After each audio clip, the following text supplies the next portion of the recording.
A ver, cuando pensamos en el Renacimiento, ¿qué se nos viene a la mente? Seguro que grandes artistas, mecenas, obras de arte espectaculares, ¿no?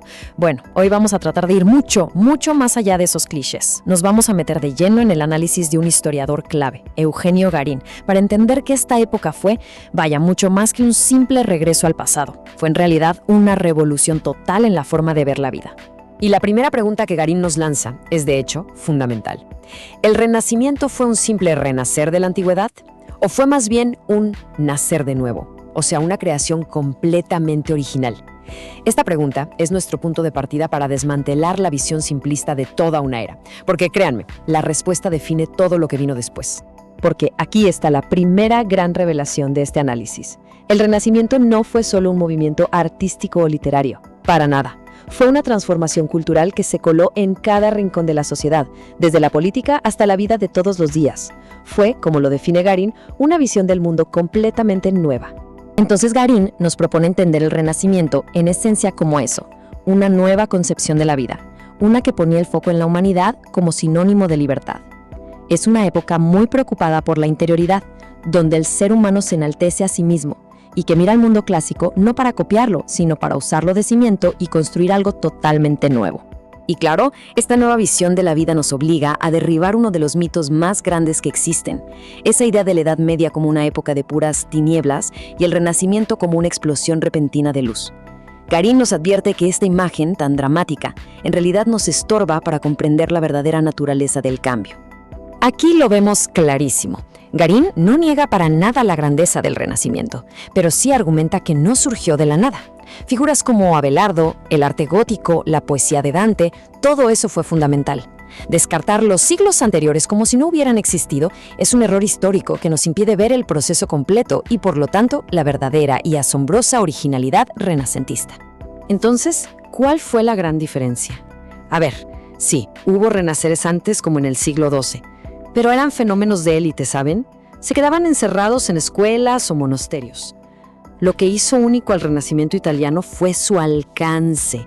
De verdad, saturó todas las actividades, desde los palacios de los príncipes hasta las plazas públicas. Inspiró a todo el mundo. Y así como el Renacimiento no nació de la oscuridad, tampoco fue un movimiento sin fe. Esto nos lleva a otro gran malentendido, la idea de que era pagano, antirreligioso. Pues no. Garín nos muestra una realidad mucho más compleja y, la verdad, mucho más fascinante. La religiosidad de esta época era profunda, pero muy diferente a lo que nos podríamos imaginar. Lo que Garín revela es que no era una época de indiferencia religiosa, sino todo lo contrario, una de intensa inquietud espiritual. Había un anhelo por una fe más pura, más personal. Las críticas feroces a la Iglesia no venían de la impiedad, para nada, sino de un deseo profundísimo de reforma. Y ojo con esto, que es clave. Esta fe exaltaba la vida terrenal y la creación humana como un acto sagrado.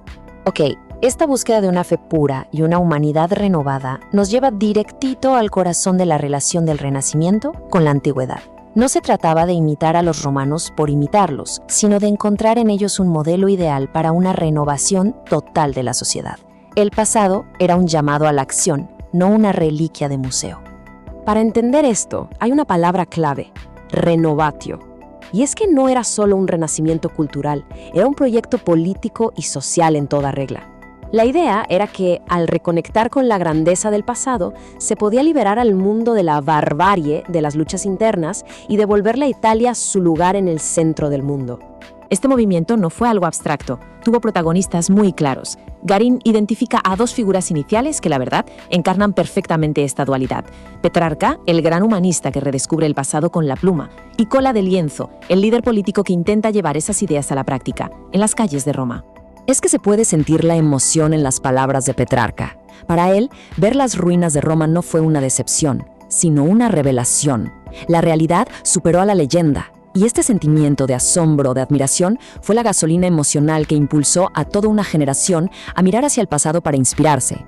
Pero en contraste, para Cola di Rienzo, el conocimiento de los antiguos no era para quedarse en los libros. Era un manual de acción.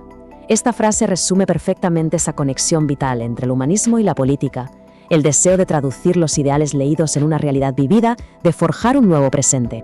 Esta tensión entre el ideal y la acción política nos lleva a un nuevo ideal humano y al mismo tiempo a la gran paradoja del poder en esta época. El Renacimiento pone en el centro la dignidad del individuo, pero esta exaltación de la libertad convivió con realidades políticas durísimas y a menudo brutales. Y el concepto central de este nuevo ideal es la virtud. Es súper importante entender que no significa virtud en el sentido moralista que le damos hoy. No, es excelencia, es talento, es la capacidad de forjarse a uno mismo a través del esfuerzo. Pensemos en alguien como Francesco Sforza, que de mercenario pasó a ser duque de Milán, o en un artista como Leonardo. Su nobleza no venía de su linaje, sino de su propia virtud. Pero aquí vemos el doloroso choque del que habla Garín. Por un lado tenemos el ideal humanista de libertad y un Estado justo, y por otro, la cruda realidad de los tiranos, príncipes que, para crear sus estados, actuaban como artistas de la política, sin más límite que su propia voluntad. La exaltación del individuo poderoso a veces contradecía de lleno el ideal de una humanidad libre. Pero, a pesar de estas contradicciones, Garín concluye que la verdadera luz del Renacimiento, su legado más duradero, viene precisamente de este sueño. El sueño de un mundo donde la humanidad colabora en la creación, un reino del espíritu donde, como dice la famosa frase, el hombre no sea un lobo para el hombre. Y esta aspiración suprema, queda inmortalizada en las palabras de Pico de la Mirandola. No es un sueño político o militar, es un anhelo de paz universal, una armonía que une lo humano con lo divino. Es la conquista de uno mismo a través del amor para alcanzar una humanidad por fin unida. Y así cerramos este recorrido con la pregunta que el Renacimiento se atrevió a plantear y que la verdad sigue resonando hasta nuestros días. Más allá del arte y la política, el verdadero proyecto renacentista fue la búsqueda de la esencia ideal del ser humano. Una pregunta que, siglos después, sigue siendo tan relevante como siempre.